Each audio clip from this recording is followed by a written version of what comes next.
Keppner Boxing and Fitness brand.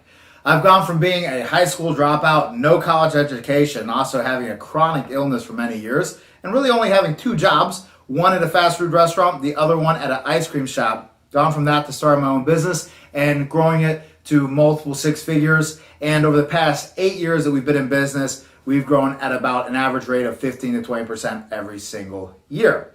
I also coach other business owners in the fitness and martial arts industries to help them grow their businesses.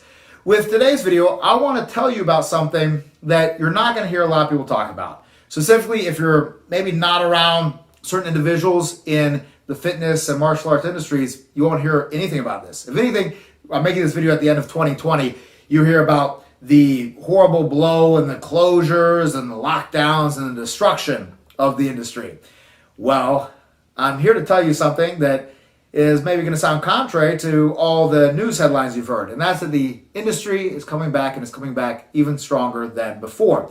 If you actually look at memberships and how it's been charted out over the past 6 months, it's been on this steady rise, matching itself right back up to 2019. And I can tell you with certain models like our model, the Keppner Boxing and Fitness, we actually, our last month, November of 2020, we beat out November of 2019. We had a higher revenue and higher success, more members, everything. And of course, you always have anomalies or certain individuals in the industry that do better. But as a whole, the whole thing's coming back strong. And a few experts are projecting that over the next 5 years, it's going to be just a huge growth. Now, of course, there's going to be some caveats to that. There's going to be some certain details that are going to be important to be aware of where it's going and how it's shifting. Let me tell you, there is a great shift to online. There has been, and there will continue to be. There'll be certain parts of the industry, the fitness industry, that will be affected, and certain parts that are not, and of course, certain players that will adapt in certain ways.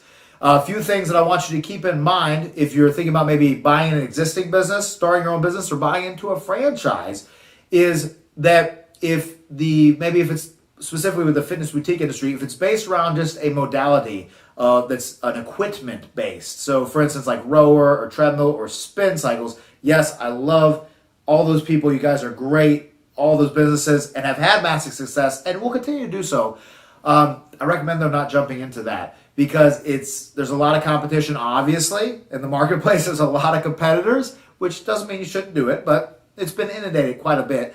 But then also there's been this huge shift to online. Think about it with spin, about how somebody can spend a couple $1,000 or whatever on a bike and get a world-class trainer, world-class programming, and can stay in the comfort of their own home. Now, of course, people love that community experience and leaving your house. I know I love leaving my house and going to another place and getting a great workout in, being around other people and actually getting that experience of other people. So don't be wrong, I'm not saying it's going to die or go away in the next 5 years or anything, but there's going to be a dent there.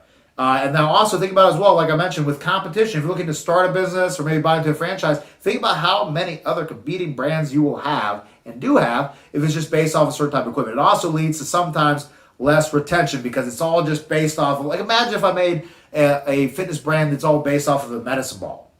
Like, it would be cool, but it wouldn't last very long. You know, I might be able to sign up some people and they would get some great workouts, but they get tired of it and be like, man, can we do something else besides just work out with a medicine ball? So just some things to think about.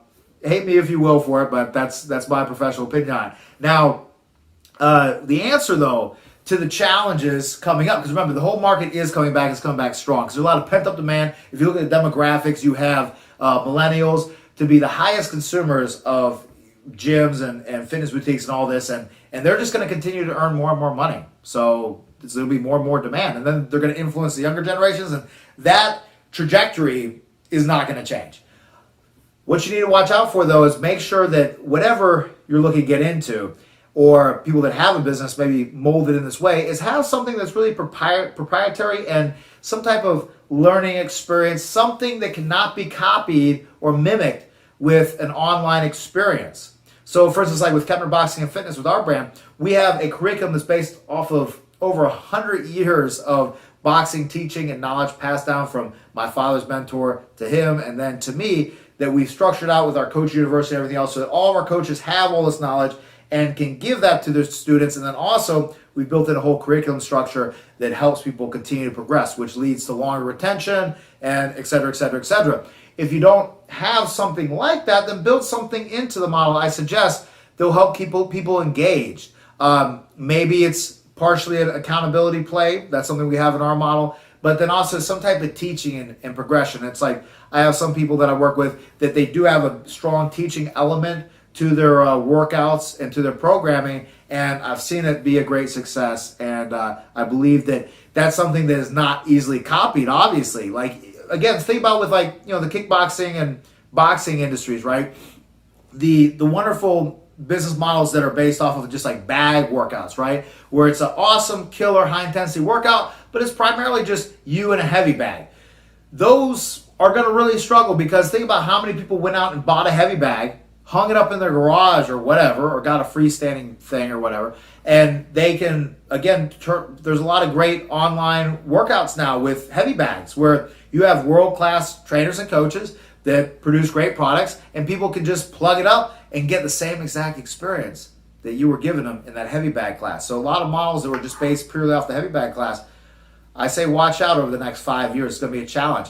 Now, of course, though, again, with martial arts, where you're doing drills, or like with us, with the way we do boxing workouts, you incorporate other people. There's that extra experience. You also incorporate other equipment. So think about it. Even outside of that whole thing, if you have in your boutique or your studio or whatever a variety of equipment that you use in a specific way that people are not going to be able to mimic at home or with like an online trainer, that's where I believe you have a strong advantage. So that's just a couple things that I really want you to consider. Again, if you're thinking of buying an existing business, starting your own business from scratch like I did, or buying into a franchise, is to look out for those variables as we move forward into 2021 and onward. Because right now is the time to get into the fitness industry, time to get into the martial arts industry, because a lot of the weaker people have closed down, they've shut down, they're gone, it's cleared away.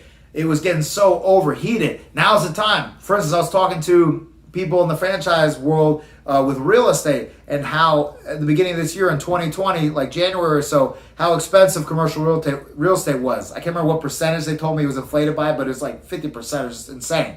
But now it's like we're negotiating a lease for a franchisee, and it's good. It's a good time. That's all I'm going to say. So I hope you learned something in this video. Hope you enjoyed it, guys, and watch out for the next one.